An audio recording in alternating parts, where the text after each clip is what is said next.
Hello guys, this is VR Boys. Audio Jungle. Audio Jungle.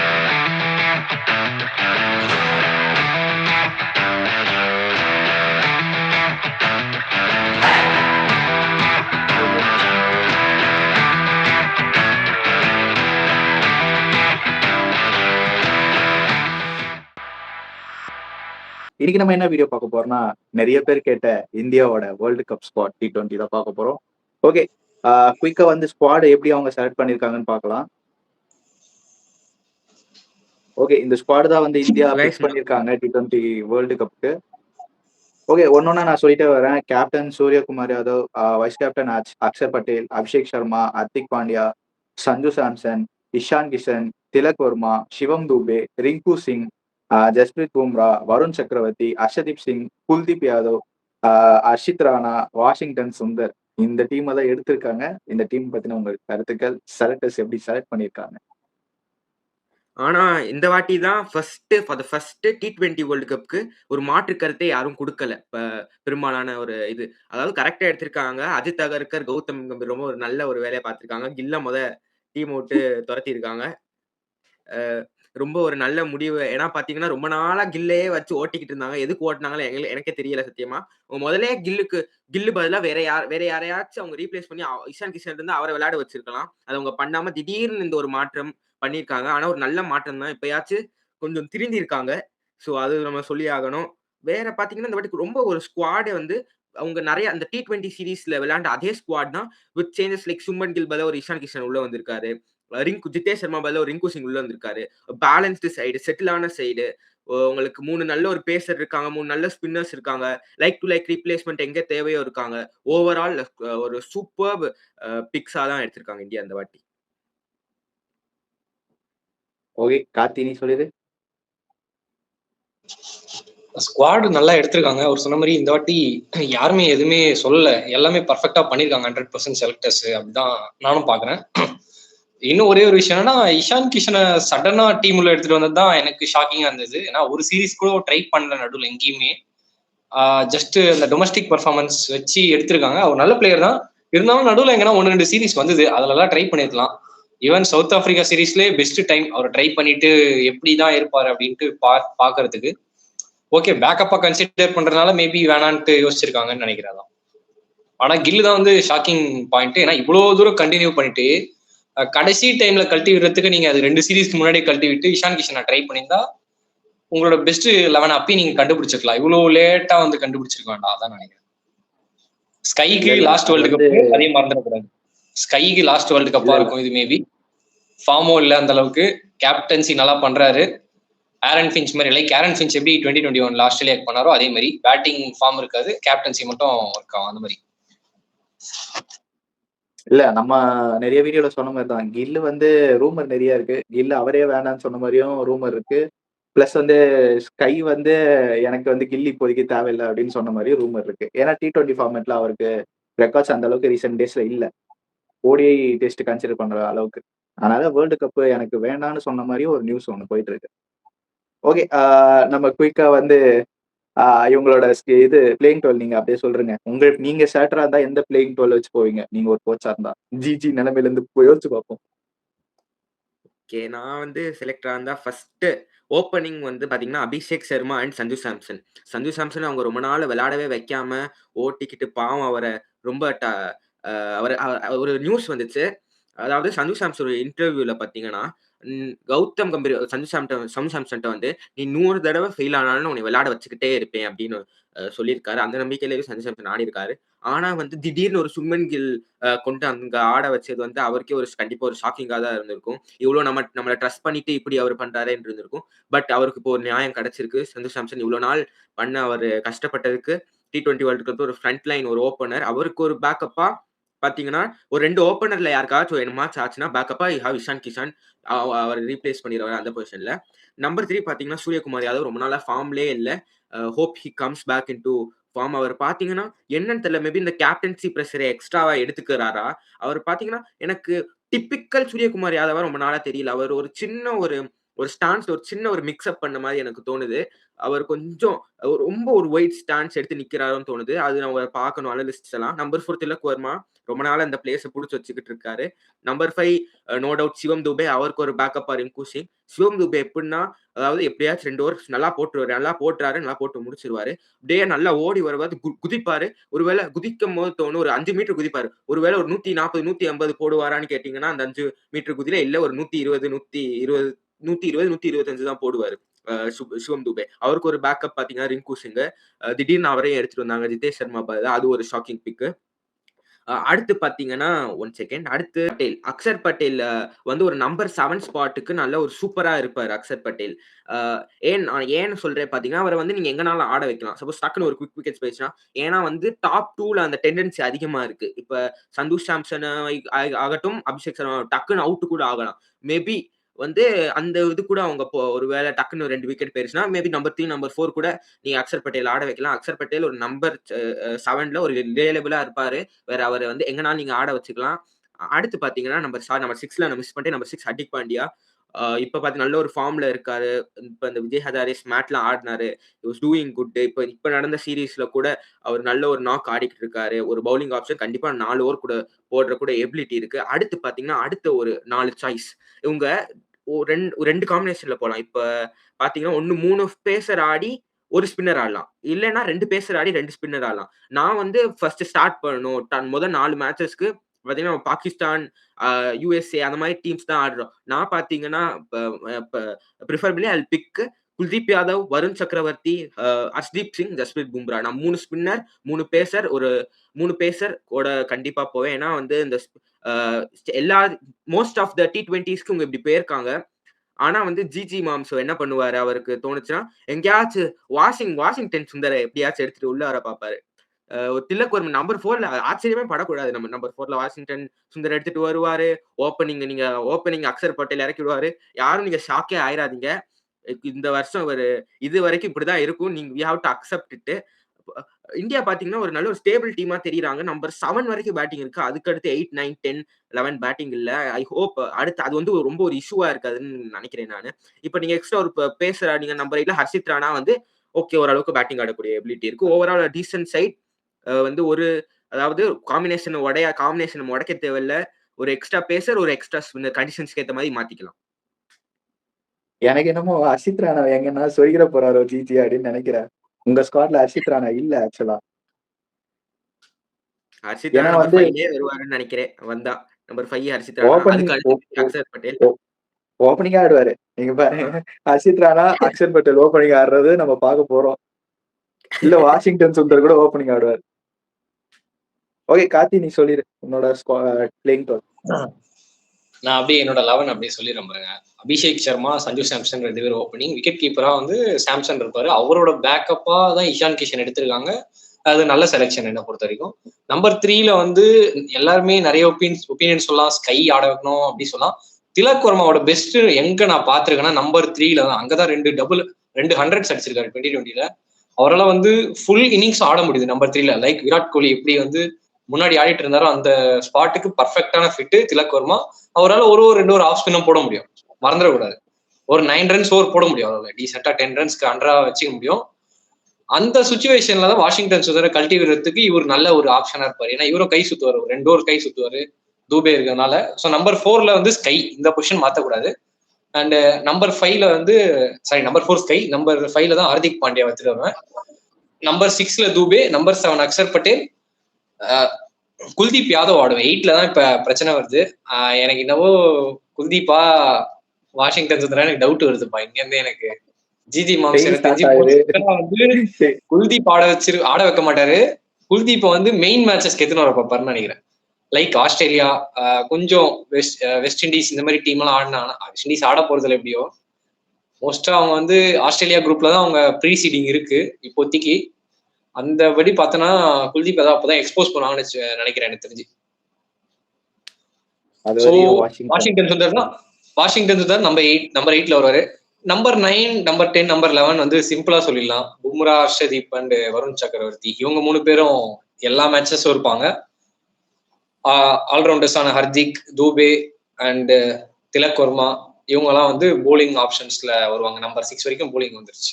பேட்டிங்கும் இப்போ Washington ஆட வச்சா number 7th போலரா வந்துருவாரு அவர். இதான் okay. Strongest 11. Only thing Kuldeep and Varun ஆனா இது ஸ்ட்ராங்கஸ்ட் 11 ஆயிடும். அங்க வந்து வாஷிங்டன் வந்துட போட்டா கொஞ்சம் பிரச்சனை வந்துரும். அதான். ஓகே. உன்னோட ஸ்குவாட்லயும் ஹர்ஷித் ராணா இல்ல. ஜிஜி ஆனா அந்த மாதிரி யோசிப்பாருன்னு எனக்கு தெரியல. ஹர்ஷித் ராணா விட்டுட்டு ஒரு பிளேயிங் 11 பில்ட் பண்ண வரான்னு எனக்கு தெரியல. இல்ல ஹர்ஷித் ராணா இப்போதைக்கு இம்மெச்சூர்டு தான். எப்படி சொல்றேன்னா வந்து அவர்கிட்ட ஐடியாலஜி இருக்கு, பட் அது எப்படி யூஸ் பண்றாருன்னு பொறுத்து இருக்குல்ல. எல்லாருக்குமே வந்து ஒரு ஷார்ட் பால் ஒரு ஸ்லோவர் ஒன், ஒரு ஷார்ட் பால் ஒரு ஸ்லோவர் ஒன்னா ப்ரெடிக்ட் பண்ணிடுவாங்களே ஈஸியா. அதுவும் ஆஸ்திரேலியன் பிளேயர்ஸ்லாம் வந்து நீங்க மாங்கன்னு வந்து ஷார்ட் பாலா போட்டீங்கன்னா மிச்சல் மார்ஷ்லாம் வந்து அல்வா சாப்பிட்ற மாதிரி அந்த மாதிரி பிளேயர் கிட்ட மாட்டிக்கிட்டாருன்னா. ஸோ ஹர்ஷத் இப்பாச் அட்லீஸ்ட் வந்து பேஸ் வேரியேஷன் வந்து நடுவில் கொஞ்சம் கொஞ்சமா ஏமாத்தி பண்ணுவாரு. ரிலேபிளான பிளேயர் 100 விக்கெட்ஸ் மேல எடுத்த 3 பேர் இருக்காங்க, அவங்க தான் ஆடணும். ஹர்ஷித் ராணா உள்ள வரவே கூடாது. ஹர்திக் பாண்டியா, பும்ரா, ஹர்ஷதீப் 3 பேருமே 100+ விக்கெட்ஸ் எடுத்திருக்காங்க. அவங்களுக்கு இல்லாத எக்ஸ்பீரியன்ஸ் ஹர்ஷித் ராணாக்கு இல்லை. அதனால ஹர்ஷித் ராணா இன்ஜுரி ஆகுது அப்படின்னா மோஸ்டா அவர் வரமாட்டார்னு நான் நினைக்கிறேன். ஆனா ஜிஜி மாம்ஸ் சொல்ல வேணாம், அவர் என்ன வேணா பண்ண வாய்ப்பு இருக்கு. ப்ரோ ஆனா நான் ஹர்ஷித் ராணா பத்தி ஒரு பாயிண்ட் வைக்கேன். ஆனா ஹர்ஷித் ராணா அவங்க ஜிஜி மேம் சான்ஸ் கொடுக்காரு. ஆக்சுவலி அவர் டீசெண்டா அப்படி பண்ணிடுறாரு. நாங்க வந்து அவர் பர்ஃபார்மன்ஸ்ல எதுவும் குறை சொல்ல. அவர் வந்து இந்த 11க்கு வேணுமா தான் சொல்றோம். ஸோ கமெண்ட் பார்த்து போடுங்க. நாங்க கொஞ்சம் அட்டாக் பண்ணல அவரை. நாங்க இந்த 11க்கு ஹர்ஷித் ராணா தேவையில்லைன்னு தான் சொல்றோம். ஹர்ஷித் ராணா கிரிக்கெட்டுக்கே தேவையில்லைன்னு சொல்லல. இந்த 11க்கு ஹர்ஷித் ராணா செட் ஆக மாட்டாரு. ஏன்னா வந்து இந்தியன் கண்டிஷன்ஸ் பார்த்தீங்கன்னா பெரும்பாலும் spinning conditions, black soil conditions தான் வரப்போகுது. ஏன்னா வந்து உங்களுக்கு 3 spinner 3 fast bowler, Hardik Pandya 4 over போட எபிலிட்டி இருக்க பேசர். நீங்க இன்னொரு ஒரு பவுலர் ஓட்ட வேணும்னா வந்து உங்களுக்கு சிவம் தூபேயும் இருக்காரு. 2 ஓவர் கண்டிப்பா சிவம் தூபே வச்சு தள்ள முடியும். கொஞ்சம் இம்ப்ரூவ் பவுலரா இருக்காருனால இந்த டீமுக்கு 3 ஸ்பின்னர் வச்சா அக்சர் பட்டேல் வந்து எனக்கு ரொம்ப ஹாப்பி. அவர் திருப்பி வைஸ் கேப்டனா கொண்டு வந்ததுக்கு. ரொம்ப காலமா in and out in vice கேப்டன்சில வராரு போறாரு, திடீர்னு டீம்ல இருந்து தூக்குறாங்க, ஸ்குவாட்ல இடம் இல்ல. ஐ திங்க் ஒரு அக்சர் பட்டேலுக்கு ஒரு ஜஸ்டிஸ் கிடைச்சிருக்கீங்க. ஒரு ஆக்சுவலி பாத்தீங்கன்னா ரொம்ப நாளா இந்த இந்தியன் டீம்ல வந்து இவர் கொஞ்சம் ஜடேஜா ரிட்டையர் ஆன அப்புறம் கூட அவர் கொஞ்சம் இன்னும் அவுட்டா தான் இருந்திருக்காரு. ஜடேஜா போனனால எல்லாரும் யோசிச்சுக்கிட்டு இருந்தோம். சரி அக்சர் பட்டேல் அவர் ஒரு ஸ்பாட் எழுதி வச்சிடலாம் அப்படின்னு. ஆனாலும் வந்து ஒரு ரொட்டேஷன்ல இருக்காரு. இப்போ வைஸ் கேப்டனா அப்பாயிண்ட் பண்ணியிருக்காங்க. சூப்பர். அவரும் சாம்பியன்ஸ் டிராஃபில இருந்து அக்சர் பட்டேல் நானும் பார்த்துட்டு இருக்கேன். எப்பெல்லாம் சான்ஸ் கிடைக்குதோ வித் பேட் வித் பால் எல்லாம் பர்ஃபார்ம் பண்ணிடுறாரு. அதுவும் பார்க்கணும். அதனாலே வந்து கீ பிளேயரா மெம்பர்ஷிப் அந்த கீ பிளேயர் ரோல்ல இருக்காரு இந்தியன் டீமுக்கு. அது 2020 ஃபார்மேட் இருந்தாலும் சரி, ஓடிஐஸ் இருந்தாலும் சரி. அவரோட போலிங் எப்பயுமே ரிலையபிள் தான். அவர் ஸ்டெம்ப் டு ஸ்டெம்ப் ஜடேஜா மாதிரி போட்டு போயிட்டே இருப்பாரு. 6 ரன் பர் ஓவர் போட்டு போயிடுவாரு. அப்பப்போ இம்பார்ட்டன்ட் விக்கெட்ஸும் 1-2 எடுத்துருவார் மேட்சுக்கு. ஒரு 1 for 20 அந்த மாதிரி எக்கானமி வச்சுட்டு போயிடுவாரு. சிம்பிளா வச்சுப்பாரு கேம் பொறுத்த வரைக்கும். அதுதான் இப்போ நம்ம ராகவ் ப்ரோ சொன்ன மாதிரி தான். ஹர்ஷித் ராணா வந்து நாங்க குறைச்சு மதிப்பு இல்லை. அது வந்து நாங்க பழைய வீடியோஸ்ல நிறைய சொல்லியிருக்கோம். இந்தியா வந்து சவுத் ஆப்பிரிக்கா டெஸ்ட் மேட்ச் அந்த ரிவ்யூ ஒன்று பண்ணியிருந்தோம். அங்கேயும் சொல்லியிருந்தோம், ஓடிஐலையும் சொல்லியிருந்தோம். இப்போ இங்கேயே சொல்றோம், ஹர்ஷித் ராணாவையும் நாங்க குறைச்சு மதிப்பு இல்லை, வாஷிங்டன் சுந்தரையும் நாங்க குறைச்சு மதிப்பு இல்லை, ஜிஜி மாம்ஸையும் குறைச்சு மதிப்பு இல்லை. அவங்க பண்ற ஸ்ட்ராட்டஜி தான் எனக்கு டிஃப்ரெண்டா தோணுது. எங்க ஒப்பீனியனை வந்து அது கொஞ்சம் ஒரு டிஃப்ரெண்டா ஒரு ஒப்பீனியன் எங்களுக்கு வருது. ஏன்னா வந்து அவங்க எல்லா ஃபார்மேட்லயும் ஆடிட்டு இருந்தாங்க. நீங்க அந்த சீரீஸ் பாத்தீங்கன்னா அந்த இந்தியா சவுத் ஆப்பிரிக்கா சீரீஸ் வரையுமே அவங்க எல்லா ஃபார்மேட்லயும் இருந்தாங்க. அதுதான் எங்களுக்கு அவங்க வந்து அந்த ஒரு இதுக்கு வந்து செட் ஆகலையோ அப்படின்னு எங்களுக்கு தோணுச்சு. எல்லா 3 ஃபார்மேட்லயும் ஆடுறது செட் ஆகலையோ அப்படின்னு தோணுச்சு, இன்க்ளூடிங் சுமன் கில்லியும் தான். பிரின்ஸ் வந்து 3 ஃபார்மேட் விளையாடுறது எங்களுக்கு கொஞ்சம் கஷ்டமா தான் இருந்துச்சு. T20க்கு தேவையில்லையோ அப்படின்னு ஒரு கருத்துக்கள் எல்லா இடத்துலயும் போயிட்டு இருந்தது. அவருக்கு பெஸ்ட்னா ஓடி அப்புறம் டெஸ்ட் லாங்கர் ஃபார்மேட்ஸ் நல்லா ஆடிட்டு இருக்காரு. பட் ஆனா T20 செட் ஆகலையோன்னு ஒரு கருத்துக்கள் நிறைய இடத்துல போயிட்டு இருந்தது. நாங்களும் அதே தான் சொல்லியிருந்தோம். ஜிஜி மாம்ஸ் இதை உங்க காதுல கேட்டுச்சுன்னா இதை இம்ப்ளிமெண்ட் பண்ணுங்க. எல்லாரோட ட்ரீம் பிளேயிங் 11 இதுதான். ஆனா உங்களோட கை எங்க போகுதுன்னு எனக்கு தெரியவே இல்லை. யாருக்கு பதிலா யார் வரப்போறாங்கன்னு தெரியல. ஓகே, குயிக்கா இந்த ஸ்குவாடுக்கு ரேட்டிங் கொடுத்துட்டு அதுக்கப்புறம் நெக்ஸ்ட் நம்ம போயிடலாம். ஓகே சொல்லு, ரேட்டிங் என்னது இந்த ஸ்குவாட்? இந்த ஸ்குவாடுக்கு I'll give 9 out of 10. Squad selection இந்த வாட்டி ரொம்ப நல்லா பண்ணியிருக்காங்க. பேக்கப்ஸ் லைக் டு லைக் இருக்கு. ஆக்சுவலி இந்த டீம் பத்தி குறை அப்படின்னு சொல்லணும்னா பாத்தீங்கன்னா, சப்போஸ் அதாவது ரொம்ப சான்ஸ் கம்மி, சப்போஸ் ஒரு டாப் 5 டக்குன்னு ஒரு 10-12 ஓவருக்குள்ள சுருண்டுக்குச்சுன்னா மேபி அந்த நம்பர் 8ல நம்மளுக்கு ஒரு பேட்டிங் ஆப்ஷன் வேணுமோ, அங்க வாஷிங்டன் சுந்தர் ஆடலாமோ அப்படின்னு ஒரு தாட் வரும், கார்த்திக் ப்ரோ சொன்ன மாதிரி. ஆனா வந்து ஐ திங்க் அது நடக்காதுன்னு அந்த நம்பர் 8 வரைக்கும் ஐ திங்க் போகாது. ஸோ அங்க ஒரு இது இருக்கும். வாஷிங்டன்னா இல்லன்னா குல்தீப் யாதவான்னு. மேபி உங்களுக்கு ஒரு ஆஃப் ஸ்பின்னர் தேவை. நெறைய லெஃப்ட் ஹேண்டர்ஸ் இருக்காங்க அப்படின்னு பார்த்தீங்கன்னா, you can bring in Washington Sundar 2 over போடணும்னா. அதுக்குன்னு பார்த்தீங்கன்னா, திலக் வர்மாவும் இருக்காரு. ஸோ அந்த ஆப்ஷன அவங்க கட் பண்ணலாம் என்ன பொறுத்தவர. ஸோ பேட்டிங் 8, 9, 10, 11 4மே கொஞ்சம் பவுலர்ஸா இருக்காங்க. ஸோ அங்க ஒரு சின்ன ப்ராப்ளம் வர வாய்ப்பு ரொம்ப கம்மி. வந்தா அதுக்காண்டி தான் அந்த ஒரு 1 மார்க் கிட்டக்க குறைச்சிருக்கேன் நான். ஓய் கார்த்தி 10 அவுட் ஆஃப் 10 தரலாம் இந்த ரேட்டிங். ஹோம் கண்டிஷனுக்கு பர்ஃபெக்டா பேலன்ஸ்டா எடுத்திருக்காங்க எல்லாமே. ஸ்கையோட கேப்டன்சி வந்து ரொம்ப ஈஸியா இருக்கும் இந்த டீம்ல. ஏன் சொல்றேன்னா வந்து எல்லாருமே T20க்கு கரெக்டா அடாப்ட் ஆகி ஆடுறாங்க. சுச்சுவேஷன் வந்து அவங்களே ரெஸ்பான்சிபிலிட்டியை தாடுறாங்க. இப்போ யாராவது ஒருத்தருக்கு படுதுன்னா அன்னைக்கு நாள்ல வந்து பயங்கரமா ஆடிடுறாங்க. அந்த அவுட் ஆகிறத அந்த மைண்ட்ல அதை எடுத்துட்டு தில்லுக்கு துட்டு ஆடிடுறாங்க. நம்ம சீக்கா பாஷில சொன்னா போய் விடுறா பேட்டை பட்டுச்சுன்னா இது அந்த மாதிரி ஒரு பிளிட்ஸ்லிங் நாக் ஆடிடுறாங்க. யாராவது ஒருத்தர் ஏதாவது ஒரு இன்னிங்ஸ் ஆடிடுறாங்க. எஸ்பெஷலி அபிஷேக் சர்மா வந்து அவர் அல்வா சாப்பிட்ற மாதிரி அடிச்சிட்டு இருக்காரு எல்லாரையும் போட்டு. ஃபர்ஸ்ட் பாலே 6 அடிக்கிறாரு. அதிலே பயமுறுத்தி விட்டுறாரு எல்லாரையும். அந்த மாதிரியான டீம், குவாலிட்டி டீம் இது. சூரியகுமார் கொஞ்சம் கேப்டன்சி ரோல் வந்து கொஞ்சம் மேன் மேனேஜ்மெண்ட் மட்டும் பண்ணாருன்னா போதும். இன்னொரு ஒரு கப்பு லோடிங் மாதிரி தான் தெரியுது எனக்கு தெரிஞ்சு. அதுதான் நான் சொல்ல விரும்புறேன். மோஸ்டா அர்ஷித் ராணா உள்ள எடுத்து வர மாட்டாங்க. நீங்க சொன்ன வாஷிங்டன் சுந்தர் வேணா வர வாய்ப்பு இருக்கு. ஏன்னா ஸ்பின்னிங் ட்ராக்ல எங்க ஆட போறாங்கன்னு தெரியல சரியா. பாம்பேல எல்லாம் ஆடுறாங்க, அகமதாபாத் எல்லாம் ஆடுறாங்க. அங்கெல்லாம் மோஸ்ட் லைக்லி ஃபிளாட்டர் விக்கெட் தான் தருவாங்க. அங்கதான் குல்தீப் யாதவ் தேவை. நம்ம வந்து பேட்டிங் பார்க்க கூடாது எப்பவுமே T20ல. விக்கெட்ஸ் எடுத்தா T20ல ரன் அடிக்கிறது ரொம்ப கஷ்டமா போயிடும் புது பேட்ஸ்மேனுக்கு. எஸ்பெஷலி லோவர் டவுன் தி ஆர்டர்ல ஒரு டிம் டேவிட் மாதிரி ஒரு பிளேயர் வராருன்னா அந்த சைட்ல குயிக்கா ஒரு 2 விக்கெட் போயிடுச்சுன்னா குல்தீப் யாதவ் எடுத்துன்னு வந்தா இன்னும் ரொம்ப பார்த்து ஆடி ரன் ரேட்டை குறைச்சிடலாம் நம்ம டீப்பா. அதுக்கப்புறமா வந்து எண்ட் ஓவர்ஸ் போடுறவங்களுக்கு ஒரு குஷன் இருக்கும். அதாவது குல்தீப் யாதவ் தான் ஆடணும். குல்தீப் யாதவ், வருண் சக்கரவர்த்தி, ஹர்ஷதீப், பும்ரா இந்த 4 துருப்பு சீட்டியே விடக்கூடாது. Axar Patel ever reliable. இந்த 5 பேர் Hardik Pandya and Shivam Dube fill in பண்ண போற போலர்ஸ். திலக் வர்மா தேவைப்பட்ட லெஃப்ட் ஹேண்டருக்கு மட்டும். இந்த மாதிரி போலிங் காம்பினேஷனோட வச்சு இருக்கிறதுனால நல்லா செம பேலன்ஸ்டா இருக்கு. ஸோ சூர்யா கிட்ட தான் இருக்கு எப்படி யூஸ் பண்ண போறாருன்ட்டு. சாப் அண்ட் சேஞ்ச் போய் அங்க போய் பண்ணாதான் நல்லது. இந்த சீரீஸ் நல்லா பண்ணாங்கல்ல அந்த மாதிரி பண்ணாத இருந்தா கப்பு ஜெயிச்சிருவாங்கன்னு தோணுது எனக்கு தெரிஞ்சு. நான் ஒரே காம்படிஷன் ஆஸ்திரேலியா மட்டும்தான், வேற யாருமே இல்லை. நான் இன்னொரு தாட் வச்சிருக்கேன். இப்ப நீங்க அந்த ஸ்பாட் குல்தீப் யாதவ் வந்தா அதுக்கு பதிலா வாஷிங்டன் சுந்தர் வந்தா எனக்கு என்னமோ இம்பாக்டும் ஒரே மாதிரி தான் இருக்குமோ அப்படின்னு எனக்கு தோணுது. ஏன்னு பாத்தீங்கன்னா குல்தீப் யாதவ் வந்து அந்த ஒரு எக்ஸ்ட்ரா ஒரு விக்கெட் எடுப்பாரு. வாஷிங்டன் சுந்தர் பாத்தீங்கன்னா அது எக்ஸ்ட்ரா 10-15 ரன்ஸ். மேபி எனக்கு குல்தீப் யாதவ் இப்ப நீங்க சொன்ன இதுல எனக்கு குல்தீப் யாதவ் போறதே எனக்கு என்னமோ பெட்டர்னு தோணுது. ஏன்னா அவர் கொஞ்சம் அந்த இம்பாக்ட் சேமா தான் இருக்கும். 2 பேர் எடுத்தாலும் ஓகே தான். பட் குல்தீப் யாதவ் அந்த பவுலிங் நீங்க சொன்ன மாதிரி அந்த T20 ஃபார்மேட்ல பவுலிங் ரொம்ப முக்கியம். எஸ்பெஷலி ஃபிளாட் ட்ராக்ஸ் அதையும் நம்ம கன்சிடர் பண்ணி ஆகணும். ஸோ கார்த்திக் ப்ரோ சொல்ற மாதிரி கண்டிப்பா குல்தீப் யாதவ் பாத்தீங்கன்னா ஃபர்ஸ்ட் சாய்ஸா இருக்கணும். ஏன்னா அவர் எடுத்துட்டு வந்தா நிறைய டீம் வந்து ஸ்ட்ரகிள் பண்ணிடுவாங்க மிடில் ஓவர்ஸ்ல.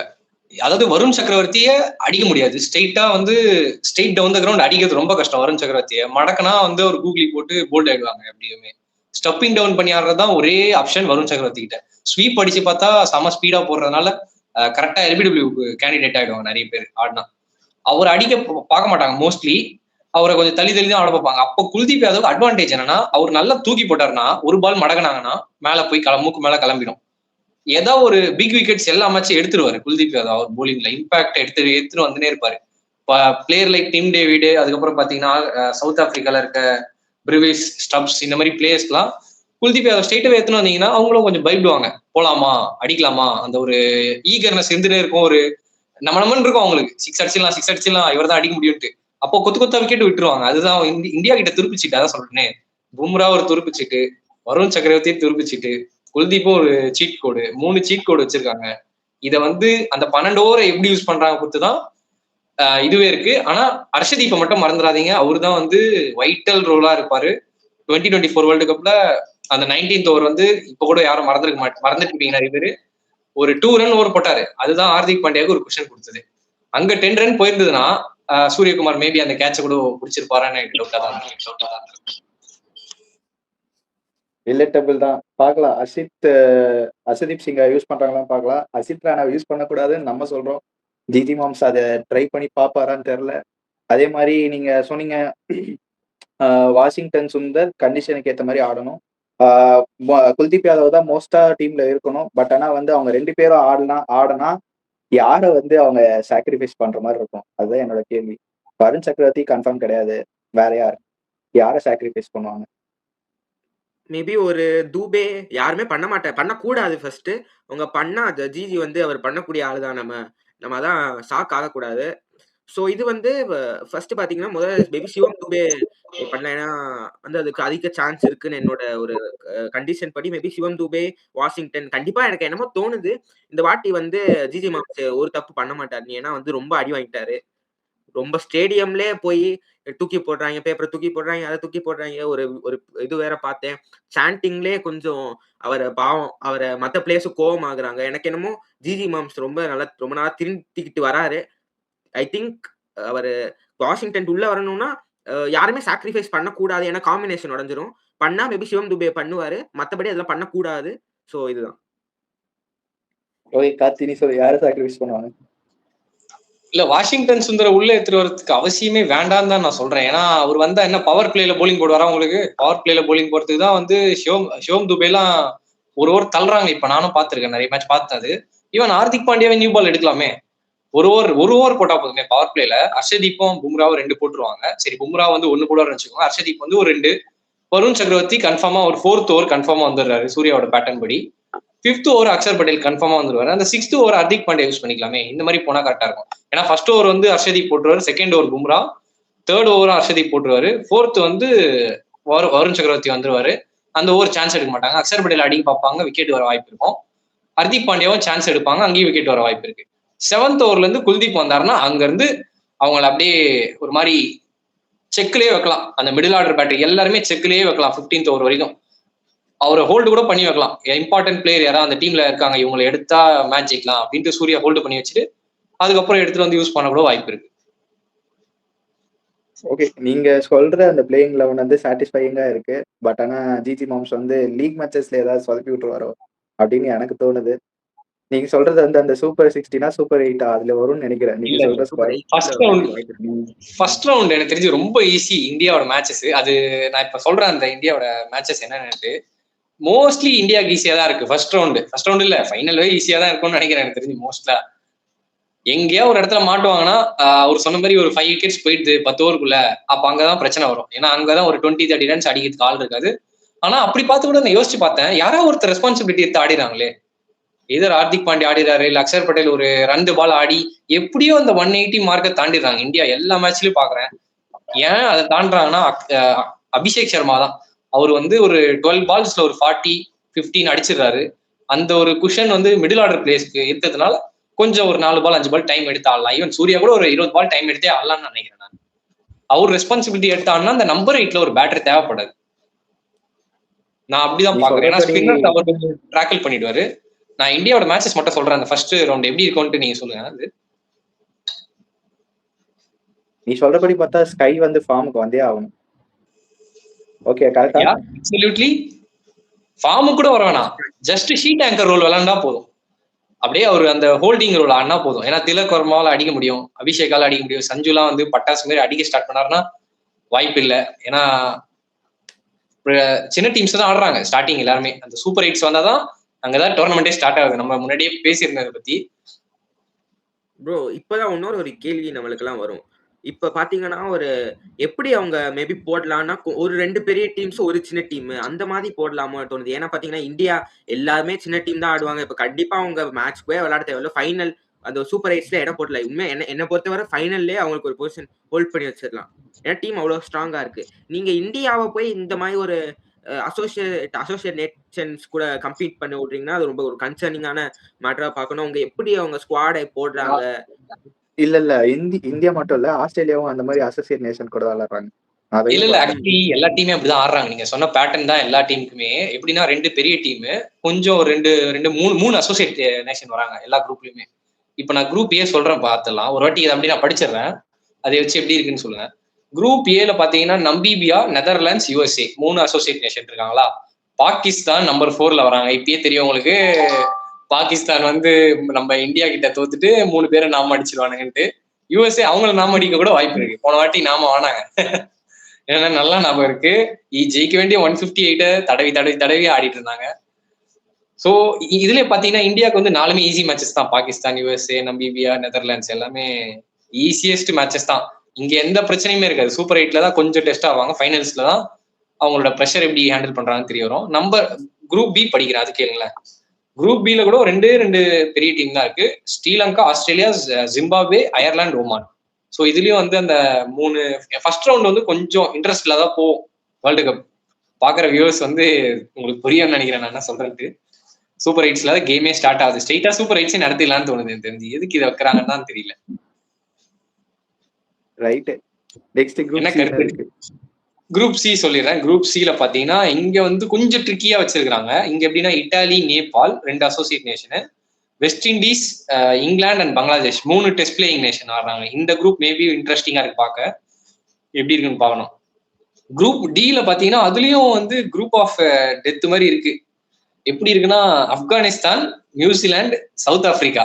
இது எப்பயுமே இது அமைதா? இந்த ஆப்கானிஸ்தான் வர குரூப் எல்லாமே வந்து ஒரு மாதிரி ஏதோ பண்ண போறாங்கன்ற ஒரு இதுதான் தருது எனக்கு தெரிஞ்சு. நான் சொன்ன மாதிரியே இந்தியாவுக்கும் ஆஸ்திரேலியாவுக்கு மட்டும் தான் லீக் மேட்சஸ் ஈஸியா இருக்கும். மிச்சம் எதுக்கும் இல்ல. ஆமா, மிச்ச டீம்ஸ்க்கு கொஞ்சம் இதுவா இருக்கும். பொறுத்த வரைக்கும் நான் எப்படி பாக்குறேன்னா, எப்படியும் இந்தியா ஜெயிக்க தான் போறாங்க. அந்த அசோசியேட் டீம்ஸ்ல இருக்க பிளேயருக்கு இது ஒரு நல்ல சான்ஸ். உண்மையா சொல்லணும், பெரிய டீமோட ப்ரூவ் பண்ணி அவங்க கரியர் டெவலப் பண்ண. யுஎஸ்ஏ மாதிரி டீம் பாத்தீங்கன்னா உங்க ஸ்குவாட் உண்மையா சொன்னா பேலன்ஸ்டா நல்லா இருக்கு. இப்ப நீங்க நேத்து மேட்ச் ஒரு ஜேஎஸ்கே நீங்க எடுத்தீங்கன்னா அங்க ஒரு சுபம் ரஞ்சானேன்னு ஒரு பிளேயர் ஆடுறாரு. குவாலிட்டியா ஆடுறாரு. நம்பர் 4ல வந்து அந்த ஒரு பேலன்ஸ் அவர் இது பண்ணலாம். சௌரப் நெட்ராவால்கர் இருக்காரு. ஓப்பனிங்ல தெசாய்னு ஐ திங்க் ஒரு பிளேயர் ஆடுறாரு. பவுலிங் வந்து ஒரு மொனாக் பட்டேல் இருக்காருன்னு நினைக்கிறேன். ஐ திங்க் அது UAE sorry. So batsman Monank Patel UAE தான். யுஏஇ கிடையாது, யுஎஸ் தான். பேட்ஸ்மேன் கேப்டன் மொனாக் பட்டேல் இருக்காரு யுஎஸ்ஏல. சோ பவுலிங்கும் உங்களுக்கு நல்லா இருக்கும். 2 ஸ்பின்னர் நல்லா இருக்காங்க அங்க. பவுலிங்கும் ஒரு மிடில் ஆர்டரும் டீசென்ட்டா இருக்கு. அவங்க என்ன லாக் பண்றாங்க ஒரு ஃபயர் பவர். அது மட்டும் அவங்களுக்கு இருந்தா யுஎஸ்ஏ வந்து ஒரு இனிமே அப்கமிங் இயர்ஸ்ல நல்ல ஒரு டீமா ஆகலாம். ஒரு நெதர்லாண்ட்ஸ், ஒரு யுஏஇ, ஒரு மேபி ஒரு கனடா இந்த மாதிரி டீம்ஸ் வந்து போக போக டெவலப் ஆகிட்டு இருக்காங்க. என்ன பொறுத்தவரை உண்மையா சொல்ல நெதர்லாண்ட்ஸ் வந்து நான் ரொம்ப ஹோப் வச்சிருக்கேன். ஏன்னு பாத்தீங்கன்னா அங்க வந்து அவங்க நீங்க அந்த மேட்சஸ் எல்லாம் எடுத்து பாத்தீங்கன்னா அவங்களுக்கு அவங்க வந்து ட்ரெண்ட மாத்திக்கிட்டே இருப்பாங்க. இப்ப வந்து ஒரு டீமோட ஆடுறாங்கன்னா எட்வர்ட்ஸ் கேப்டன்சி பண்ணுவாரு. அவங்க நிறைய ஒரு டெஸ்ட் பண்றாங்க. இப்ப புதுசா வந்து அவங்க மெத்தட்ஸ் இப்ப அந்த அனாலிட்டிக்கல் இதை வேற அவங்க இன்க்ரீஸ் பண்ணிருக்காங்கன்னு கேள்விப்படுறோம். ஸோ அசோசியேட் நேஷனுக்கு இதெல்லாம் வந்து ஒரு ப்ரூவ் பண்ணக்கூடிய சான்சஸ். ப்ரூவ் பண்ணா அவங்க பிளேயர்ஸ் டெவலப் ஆகலாம். அந்த பிளேயர்ஸ் ஒரு நல்ல ஒரு லீக்ஸ் போய் காசு பார்த்தா அந்த ஒரு போர்டுக்கும் அவங்க ஒரு நல்ல ஒரு ப்ரொமோஷன் மாதிரி தான். ஸோ ஆனா வந்து நீங்க ஃபுட்பால்ல நீங்க பாத்தீங்கன்னா அந்த சீட் இது பண்ணுவாங்க. சீட் போட்டு அந்த ஒரு செரிமனி நடத்துவாங்க. மேபி வந்து ஒரு கோட்டா ஒரு நல்ல ஒரு டாப் டீம்ஸ்க்கும் இன்னொரு கோட்டா கொஞ்சம் ஈக்குவல் சான்சஸ் இருந்தா இன்னும் கொஞ்சம் கேம் இன்ட்ரஸ்டிங் ஆகலாம். சோ இத அவங்க எப்படி அத அப்ரோச் பண்றாங்கன்னு ஃபர்ஸ்ட் ஆஃப் ஆல் எல்லாருக்கும் தெரியல. சோ அந்த அப்ரோச் பண்றத நம்மளுக்கு தெரிஞ்சுச்சுன்னா மேபி நம்மளுக்கு ஒரு கிளியர் ஐடியா கிடைக்கலாம். அவங்க எப்படி அணுகுறாங்கன்னு.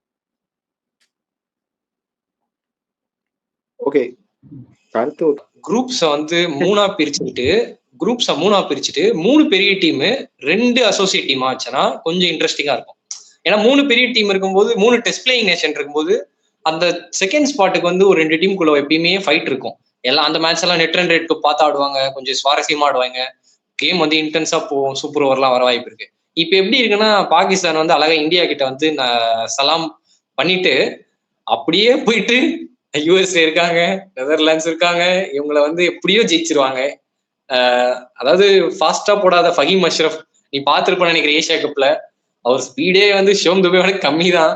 அந்த விக்கெட் எடுத்துட்டு அவர் கத்துறத பார்த்தா இது Dale Steyn and Glenn McGrath ஃபாஸ்டான பிரெட்லி மாதிரி செலிப்ரேட் பண்றாரு. அந்த மாதிரி டீம் எல்லாம் ஜெயிச்சிருவாங்க. அப்பதான் பிரச்சனை. நான் என்ன சொல்றேன், 3 பெரிய டீம் இருந்தா ஒரு காம்படிஷன் இருக்கும் 2 அசோசியேட் நேஷன் வச்சா. அவங்க 4ஆ பிரிச்சதுக்கு எனக்கு என்னமோ யுஎஸ்ஏ திருப்பலி குத்துறாங்கன்னு நினைக்கிறேன் பாகிஸ்தானுக்கு. இல்ல, எனக்கு இன்னொரு ஒரு கொஸ்டின் இருக்கு. ஏன்னா நீங்க எப்படி சொல்றீங்களா, யாரு எந்த அசோசியேட் நேஷன் வந்து இந்த டோர்னமெண்ட்டை ஒரு மாதிரி மாத்த போறாங்க, சஸ்பென்ஸா வச்சிருப்பாங்க? கன்ஃபார்ம் யுஎஸ்ஏப்பா, கன்ஃபார்ம் யுஎஸ்ஏ. அதுக்கப்புறம் வந்து நெதர்லாண்ட்ஸ். இன்னொரு டீம் வந்து ஸ்காட்லாந்து எடுத்துக்கலாமா? இருக்குமா? வாய்ப்பு இருக்கா? நல்ல டீம் தான். ஸ்காட்லாண்ட்ல கூட பிராண்டன் மெக்மிலன் ஒரு நல்ல பிளேயர் இருக்காரு. அவரும் நல்லா போன வாட்டி ஏன்னா நானும் பார்த்தேன் அவங்களோட மேட்சஸும் நான் பார்த்தேன். இந்த 3 டீம் எனக்கு என்னமோ பயங்கரமா பண்ண போறாங்களோன்னு எனக்கு தோணுது. ஏதாவது ஒரு மேட்ச் மாட்டிக்கிச்சுன்னா கைட்டிடுவாங்க. ஓகே, நீங்க சொல்லுங்க ராகவ். எந்த அசோசியேட் நேஷன் வந்து இன்ட்ரெஸ்டிங்கா இருப்பாங்க இந்த டோர்னமெண்ட்ல? டார்க் ஹார்ஸா இருப்பாங்க, கொஞ்சம் குட்டையை கிளப்பிட்டு போயிடுவாங்க அப்படின்ட்டு. ஃபர்ஸ்ட் பாத்தீங்கன்னா யூஎஸ்ஏ. ஏன்னா பாத்தீங்கன்னா அவங்க வந்து கொஞ்சம் குவாலிட்டி சைடு ஆகிட்டு வராங்க. லாஸ்ட் இயர் பாத்தீங்கன்னா பாகிஸ்தானோட ஒரு ஒரு என்ன சொல்றது, அந்த மேட்ச் எல்லாம் பாத்தீங்கன்னா ஒரு பாகிஸ்தான் ஒரு சப்ப மேட்ச் ஜெயிச்சிருக்கலாம். அவங்க ரன்னை கொடுத்து இதை பண்ணி அதை பண்ணி குழப்பி விட்டு குட்டையை ஃபுல்லா குழப்பி விட்டு இது பண்ணிட்டாங்க. ஆனா வந்து நம்ம ஃபுல்லா பாகிஸ்தான் மட்டுமே கிரெடிட் கொடுக்க கூடாது. யூஎஸ்ஏ மிலின் குமார் ஒரு நல்ல ஒரு ஃபினிஷ் பண்ணாரு அன்னைக்கு. ஸோ அவங்க குவாலிட்டி பிளேயர்ஸை ப்ரொடியூஸ் பண்ணிட்டு வராங்க. என்ன பொறுத்த வரைக்கும் Pakistan vs USA and Netherlands இது வாய்ப்புகள் இருக்கு. மேபி 2 டீமுக்கும் மேபி யூஎஸ்ஏ அண்ட் நெதர்லாண்ட்ஸ் வந்து இந்த மாதிரி மேட்சஸ்ல அவங்க வந்து ஒரு அப்பர் ஹேண்டுக்கு வர பார்க்கலாம். ஏன்னா பாத்தீங்கன்னா உங்களுக்கு சான்சஸ் அதிகம். பாகிஸ்தான்லாம் பாத்தீங்கன்னா டீம் அவங்க டீமை பாத்தீங்கன்னா ஒரு சல்மான் அலி ஆகா ஒரு பவுலிங் வந்து பாத்தீங்கன்னா ரொம்பவே அடி வாங்குது. ஷஹீன் எல்லாம் ஒரு ஃபார்ம்லே இல்ல.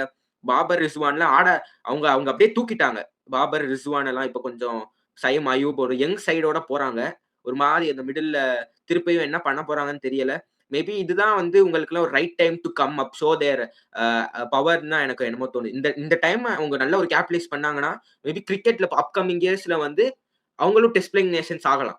இது வந்து வாய்ப்புகள் இருக்கு மேபி. அடுத்து நெதர்லாண்ட்ஸ் நான் சொன்ன மாதிரியே அவங்க வந்து அவங்கள என்னைக்கும் நம்ம ரைட் ஆஃப் பண்ணவே முடியாது. முக்கியமா வந்து நெதர்லாண்ட்ஸோட டாப் 2 பாத்தீங்கன்னா அவர் பேர் எனக்கு மறந்துருச்சு. மேக்ஸோ டவுட். அடுத்து விக்ரமஜித் சிங்னு ஒருத்தர் இருக்காரு, லெஃப்ட் ஹேண்டர். புளிச்சுன்னு வைப்பாரு. இந்த ஷார்ட் பால் எல்லாம் போட்டீங்கன்னா அப்படியே அந்த ஒரு பாயிண்ட் சைட்ல புளிச்சுன்னு வைப்பாரு. மேக்ஸோ டவுட் அவர் வந்து ஒரு இன்ஸ்டாகிராம்ல அவர் நிறைய வீடியோஸ் பண்ணுவாரு. நான் அவரோட பிளேயிங்கே அவர் கமெண்ட்ரி பண்ணிக்கிட்டு இருப்பாரு. அதை வச்சு அவரோட இதே அவர் நல்லா வந்து அனலைஸ் பண்ணி அவர் டெவலப் பண்ணிட்டு வராரு நம்ம தெரிஞ்சுக்கலாம். மேக்ஸோ டவுட் சூப்பரா பண்றாரு. அடுத்து வந்து நெதர்லாண்ட்ஸ் பாத்தீங்கன்னா பவுலிங்கும் அவங்களுக்கு டீசென்டா இருக்கு. 2 ஸ்பின்னர் நல்லா போட்டுக்கிட்டு இருக்காங்க. இப்ப I think they are from India. Middle overs Jack Edwards இருக்காரு. வேற வந்து மேக்வஸ் அக்கர்மேன் இருக்காரு. காலின் அக்கர்மேன், மேக்வஸ் அக்கர்மேன். இவங்களை வச்சு எய்தர் ஒன், எனக்கு சரியா நேம் தெரியல. அக்கர்மேன் அவரும் நல்ல ஒரு நடுவில் வந்து ஒரு நல்ல ஒரு மெயின்டைன் பண்ண முடியும். இவங்க ஸ்குவாட் vs பாகிஸ்தான் ஸ்குவாட் பாத்தீங்கன்னா என்னை பொறுத்த வரைக்கும் டிஃபரன்ஸ். ஓகே, பாகிஸ்தான் வந்து அந்த ஒரு எக்ஸ்பீரியன்ஸ் இருக்கு. ஆனா வந்து அந்த எக்ஸ்பீரியன்ஸ் அவங்க எப்படி யூஸ் பண்ண போறாங்கன்னு தான் முதல் திங். அதை வந்து அவங்க எல்லா வாட்டியும் மொக்கையா சொதப்பி இந்த ஃபீல்டிங்னு பாத்தீங்கன்னா கைக்கு வர வச்சு இப்படி விட்டுருவாங்க. அந்த மாதிரி ஒரு அது வந்து அவங்களுக்கு என்ன எனக்கு தெரியல சத்தியமா அவங்க ஃபீல்டிங் டீம் என்ன பண்றாங்க, எப்படி அவங்க இது இம்ப்ரூவ் பண்ண போறாங்க. ஏன்னா பாத்தீங்கன்னா கிரவுண்ட் ஒரு மெயின் இதை கூட அந்த ஒரு டெக்னிக் அவங்க லேக் பண்றாங்க. என்ன பொறுத்தவரை இந்த ஃபீல்டிங் கோச்சஸ் எல்லாம் இதுலதான் அந்த கோச் மெயின் ரோல். அதாவது ஒரு பேசிக்ஸ் நீங்க எப்பயும் நீங்க மெயின்டைன் பண்ணி ஆகணும். இதுல நீங்க ஃபெயில் ஆனீங்கன்னா இந்த மாதிரி ஃபீல்டிங் இது வரும். பாகிஸ்தான் ஒரு லாஸ்ட் இப்ப இந்தியா பாகிஸ்தான் ரைவல்ரின்றாங்க. ஆனா எல்லா வாட்டியும் சத்தியமா எனக்கு அந்த ஒரு ஃபீல் வர மாட்டேங்குது. சரி, ஒரு வாட்டி அந்த ஒரு ஃபீல் வந்துச்சு. சரி, பாகிஸ்தான் அந்த பெருசா அந்த ஒரு நம்மளுக்கு வந்து அந்த பாகிஸ்தானுக்கும் இந்தியாவுக்குள்ள அந்த ஃபைட் அந்த ஒரு இதனாலதான் நம்மளுக்கு இது கிரியேட் ஆகுது. அவங்க கிட்ட நம்ம தோத்துடக்கூடாது. சோ அந்த ஒரு ஃபீல் தான் என்ன பொறுத்தவரை. தவிர டீம் இது பாத்தீங்கன்னா ரொம்ப மொக்கையான ஒரு டீம் தான் பாகிஸ்தான் என்ன பொறுத்தவரை. ஒரு பேலன்ஸ் இல்லாம மாத்திக்கிட்டே மேபி அந்த உண்மையா சொன்ன அந்த கார்த்திக் ப்ரோ சொன்ன ஃபஹீம் அஷ்ரஃப் அவரை வந்து ஆக்சுவலி அவர் எப்படி யூஸ் பண்றாங்கன்னே தெரியல. பேட் சில நேரம் வந்து அவர் ப்ரொமோஷன் எல்லாம் பண்ணி விடுவாங்க பேட்டிங்க்கு. அவர் வந்து வழக்கம் போல எதுவும் பண்ண மாட்டாரு. ஒரு 125 போடுவாரு. குத்தி ஒரு இங்கிலாந்து அவர் எப்ப நான் நல்லா போட்டு பாத்தீங்கன்னா ஒரு இங்கிலாந்துல ஒரு மேட்ச் நல்லா போடுவாரு. ஒரு 3 விக்கெட் எடுப்பாரு. அது ஒரு 37, 38 ரன் கொடுத்துருவாரு ஒரு 3 ஓவர்ல. கடைசியா நான் அப்பதான் நல்லா போட்டு பார்த்ததே தவிர அந்த டீமே ஒரு மாதிரிக்கு இருக்கு. So Netherlands, USA, maybe UAE. ஏன்னா பாத்தீங்கன்னா அந்த டீம் வந்து கொஞ்சம் அந்த ILT20 அந்த பெரிய அந்த பிளேயர்ஸ் ஒரு அந்த 2 பேர் தான் அந்த ஒரு லீக்ல 2 பேர் தான் அந்த 11ல ஆட முடியும். ஸோ அந்த ஒரு பெரிய பிளேயர்ஸ்ல இருந்து அவங்க வந்து மேபி நிறைய டேக் பண்ணிருக்கலாம், நிறைய எடுத்திருக்கலாம். அவங்களும் நிறைய கொஞ்சம் அவங்களோட இது கொடுத்துருப்பாங்க. அவங்க எப்படி இந்த மேட்ச் அணுகுவாங்கன்னு. ஸோ அது ஒரு அட்வான்டேஜா அவங்க கன்சிடர் பண்ணி மேபி அதை கொஞ்சம் டெவலப் பண்ணலாம். ஐ திங்க் இந்த 3 டீம் தான். ஓகே, கார்த்தி நீ சொல்லு, நீயே சொல்லு. எனக்கு எந்தெந்த டீம் தெரியுதுன்னா யுஎஸ்ஏ ஏதோ ஒரு மேட்ச் ஜெயிக்க வாய்ப்பு இருக்கு. போன வருஷமா அவங்க 3 மேட்ச் லாஸ் பண்ணிட்டாங்க. யுஎஸ்ஏ ஒரு 100 டார்க் ஹார்ஸா இருப்பாங்க. எப்பயும் நியூசிலாந்து எப்படி இருக்க மாதிரியும் அது மாதிரி இவங்க இருப்பாங்க. இன்னொரு ஒரு டீம் சர்ப்ரைசிங்கா சொல்லலாம், வெஸ்ட் இண்டீஸை மறந்துட்டீங்க. ஆக்சுவலி அவங்களே ஒரு பெரிய டார்க் ஹார்ஸ் தான். இப்ப அவங்க எப்படி ஆடணும்னு அவங்களுக்கும் தெரியாது, நம்மளுக்கும் தெரியாது. அதான் பிரச்சனையே. அவங்க இந்த வாட்டி குவாலிஃபை ஆயிருக்காங்க, பார்க்கலாம் எப்படின்ட்டு. கொல்கட்டாலாம் வேற ஆடுறாங்க. அந்த மெமரிஸ் எல்லாம் இருக்குன்னு தோணுது. இந்த Carlos Brathwaite remember the name அந்த கமெண்ட்ரி. ஸோ வெஸ்ட் இண்டீஸ் நல்லா பண்ணா T20 கிரிக்கெட் இன்னும் கொஞ்சம் நல்லா இன்ட்ரெஸ்டிங்கா மாற வாய்ப்பு இருக்கு. அவங்களோட ஃபார்ம் எப்படி இருக்குன்னு பார்க்கணும். நல்ல நல்ல பிளேஸ்லாம் கூட கிடைச்சிருக்காங்க. இன்னைக்கு கூட ஷாய் ஹோப் ஒரு பிரில்லியண்டான செஞ்சுரிலாம் அடிச்சிருக்காரு பிரிட்டோரியா கேபிட்டல்ஸ்க்கு. ஸோ அவரெல்லாம் வந்து T20 டீம்ல வைக்கிறாங்களா நம்ம பார்க்கணும். வெஸ்ட் இண்டீஸ் வந்து ஒரு டார்க் ஹார்ஸா இருக்க போறாங்க. வெஸ்ட் இண்டீஸ் அண்ட் USA இந்த 2 டீம் சொல்றேன். ஆப்கானிஸ்தான் சொல்லலாம், பட் T20 அவங்க கிட்ட கேம் இல்லை. எனக்கு தெரிஞ்சு பேட்டிங் அவங்க கிட்ட சத்தியமா பவர் கேம் இல்லை. அவங்களால வந்து ஒரு 160 சேஸ் பண்ண முடியும். அவங்க போலிங்கை வச்சு ரெஸ்ட்ரிக்ட் பண்ணி ஒரு 160 சேஸ் பண்ண முடியும். 160க்கு மேல போச்சுன்னா கஷ்டம். யாரும் இல்லை, நபி வச்சுதான் அவங்க திருப்பி திருப்பி சேஸ் பண்ற மாதிரி இருக்கும். இந்த 3 டீம் தான் டார்க் ஹார்ஸா வர வாய்ப்பு இருக்கு. ஆப்கானிஸ்தான் மேல நம்பிக்கை இல்லை, பட் வருவாங்களோ தோணுது எனக்கு தெரிஞ்சு. 4 ஸ்பின்னர் வச்சிருக்காங்க, முஜீப், ரஷீத், நபி அண்ட் நம்ம நூர் அஹமத், 4 பேர். போய் ஃபைனல் தாட்ஸ் சொல்லி முடிச்சுக்கலாம்னு நினைக்கிறேன். உங்க 2 பேரோட ஃபைனல் தாட்ஸ் சொல்றாங்க. ப்ரோ வந்து இப்ப இந்தியா வந்து ஒரு நல்ல ஒரு சைடு எடுத்திருக்காங்க. ஸோ ஒரு கன்சர்னும் இல்லை. இப்போ வந்து அவங்க அசோசியேட் நேஷன்ஸ் ஆடுறாங்க. ஸோ அவங்க ஒன்றும் நல்லா அவங்களுக்கு ஒரு நல்ல வாய்ப்பு அவங்க உள்ள பிளேயர்ஸ்க்கு அவங்க திறமையை வெளிக்காட்ட. அடுத்து வந்து சூப்பர் 8ஸ்ல பார்த்தீங்கன்னா ஒரு நல்ல ஒரு குவாலிட்டி காம்படிஷன் இருக்கும். அதுக்கு அடுத்து இந்தியா என்னை பொறுத்தவரை இந்தியாவுக்கு ஃபைனலில் ஒரு ஸ்பாட் பிடிச்சி வச்சிருங்க. விசஸ் அந்த அந்த கார்த்திக் ப்ரோ சொன்ன மாதிரி விசஸ் நியூசிலாந்து, இல்லைன்னா வந்து ஸ்ரீலங்கா, அந்த மாதிரி டீம்ஸ் தான் இருக்காங்க. மோஸ்ட் ப்ராபப்ளி நியூசிலாந்து தான் வர வாய்ப்பு இருக்கு. நம்ம இந்த சூப்பர் 8ல வந்து இந்த மேட்ச்லாம் ஐ திங்க் எதுவுமே இல்லை, சும்மா ஒரு கண் தொடப்புக்கு தான். இந்த ஃபர்ஸ்ட் 4 மேட்சஸ் 4 டீமுமே ஸ்ட்ராங் இல்லை. என்னை பொறுத்தவரை 4 டீமுமே ஸ்ட்ராங் இல்லை. ஈஸியா வந்துருவாங்க. இந்த சூப்பர் 8க்கு அவங்க ஒரு குவாலிட்டியான சைடை வச்சுக்கிட்டு அவங்க இன்னும் கொஞ்சம் நல்ல ஒரு எஃபர்ட் போட்டு அவங்க இந்தியா என்னை பொறுத்த ஒரு கன்சர்ன் பார்த்தீங்கன்னா அவங்க டக்குன்னு ஒரு மூவ் பண்ணிக்கிட்டு வராங்க. இந்த கௌதம் கம்பீரோட கோச்சிங்ல டக்குன்னு இப்போ ஒரு பிளேயர் டக்குன்னு பெர்ஃபார்ம் பண்ணா டக்குன்னு ஒரு சேஞ்ச். அவர் கொஞ்சம் அந்த பேக்கிங் சஞ்சு சாம்சன் வந்து கொஞ்ச நாள் கொடுத்தாங்க, அடுத்து கில்லு வந்துட்டார். இன்னும் அந்த பேக்கிங் கொடுக்கலாம். ஒரு இப்ப பாத்தீங்கன்னா நான் ஓடிஐக்கு சும்மா ஒரு புஷ் போறேன். ஏன்னா இப்ப ருத்துராஜ் கைக்வாட தூக்கியிருக்காங்க டீம்ல இருந்து. ஸோ இந்த கௌதம் கம்பீர், இந்த அஜித் அகர்கர் இந்த பீரியட்ல மேபி நிறைய கொஞ்சம் பிளேயர்ஸை பேக்கிங் பண்றதுல கொஞ்சம் கீழே வந்திருக்காங்க. அதை வந்து அவங்க பண்ணணும். சப்போஸ் மேபி ஒரு சன் சாம்சன் ஒரு மேட்ச் ஃபெயில் ஆகிட்டா T20 அடுத்த மேட்ச் அவர் கொடுக்கணும். இதுவே நீங்க டக்குன்னு ஒரு ரீப்ளேஸ்மெண்ட் பண்ணக்கூடாது. கொஞ்சம் நீங்க பார்த்துட்டு அது வந்து அந்த கண்டிஷன்ஸ்க்கு ஏற்ற மாதிரி நீங்க மாத்திக்கலாமே தவிர அன்னெசரி ரீப்ளேஸ்மெண்ட் பண்ணக்கூடாது. ஓவரால் இந்தியா ஒரு சூப்பர் டீம். கண்டிப்பா அவங்க ஃபைனல்ஸ் போகணும். அகமதாபாத்ல இந்தியா வெர்சஸ் நியூசிலாந்து ஃபைனலை எதிர்பார்க்கலாம். ப்ராபபிள் பிளே ஃபைனல் சொல்லிட்டீங்க. ஓகே கார்த்தி. சப்போஸ் நியூசிலாந்து வந்தா அவங்கதான் ஜெயிக்கணும், அதான் என்னோட விருப்பம். ஏன்னா ரொம்ப நாளா தோத்துட்டு இருக்காங்க. அவங்களுக்கும் ஒரு காலம் வரும், அந்த காலத்துல அவங்களும் ஜெயிக்கிறாங்க. இதே பவர் இந்தியா வச்சு தோக்கடிக்கிறாங்க நம்புறேன் நான். டேரல் மிச்சல் ஸ்கோர் வாய்ப்பு இருக்கு. நம்ம தலைவர் மொட்டை மிச்சல். ப்ரோ நான் ஒரு ஃபேக்ட் சொல்றேன் இன்ட்ரெஸ்டிங்கா.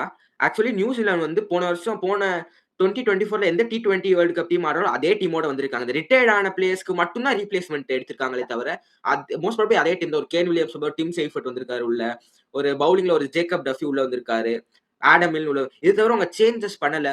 ஸோ அவங்க இதுல நீங்க தெரிஞ்சுக்கலாம் அவங்க டீம் எவ்வளவு கன்சிஸ்டன்சி. அந்த வார்த்தைக்கு வந்து நியூசிலாந்து ரொம்ப காலமா பாவம் நானும் பாக்குறேன் உருட்டு கடைசி வரைக்கும் போறாங்க. கடைசியில அவங்க டப் பண்ணிருக்க ஒரு சின்ன மூவ்மெண்ட் அவங்களுக்கு எதிராக போய் டோட்டலா போயிடும். ஃபர்ஸ்ட் பாத்தீங்கன்னா அந்த world cup England on barest of margin சொல்லுவாரு அந்த கமெண்டேட்டர். ஸோ அதான் அடுத்து பாத்தீங்கன்னா T20 world cup versus Australia, அதில் கேன் வில்லியம்ஸ் சாலிட் நாக் அடிப்பாரு. அடுத்து பாவம் நம்ம மிச்சல் மார்ஷ், என்ன அவங்க பவுலிங் அந்த மேட்ச் கொஞ்சம் சொதப்பிருப்பாங்க. மிச்சல் மார்ஷ் டப்னு மேட்சை டக்குன்னு முடிச்சுட்டு போயிருப்பாரு. ஸோ இந்த வாட்டி மேபி நியூசிலாந்து நல்லா கேபிடலைஸ் பண்ணணும், அதான் என் ஆசை. ஒரு கேன் வில்லியம்சன் மூஞ்சில ஒரு சின்ன சிரிப்பு வரணும். இந்த டீம் ஓகே நம்ம இப்படி ஒரு டீம் விட்டு போயிருக்கோம் அப்படின்னு எனக்கு ஒரு சிரிப்பை பார்க்கணும்னு எனக்கு ஆசை. நல்ல ஒரு சின்ன லைட் ஸ்மைல் இல்லாம நல்ல ஒரு லாஃப்டர் பார்க்கணும்னு எனக்கு ஆசை கேன் வில்லியம்ஸோட ஃபேஸ்ல. எங்களோட விஷயம் அதே தான். ஓகே, ஃபைனல் தாட்ஸ் 2 பேரும் முடிச்சிட்டீங்க. இந்த வீடியோ முடிச்சுக்கலாம் நான் நினைக்கிறேன். என்னோட ஃபைனல் தாட்ஸ் என்னன்னா, உங்க கமெண்ட்ஸ் ரொம்ப நல்லாவே வந்துட்டு இருக்கு. இந்த வீடியோ பிடிச்சிருந்தா லைக் போடுங்க, உங்க ஃப்ரெண்ட்ஸுக்கு ஷேர் பண்ணி. இந்த மாதிரி ஒரு 3 பசங்க 4 பசங்க வந்து ரிவ்யூ பண்றாங்க.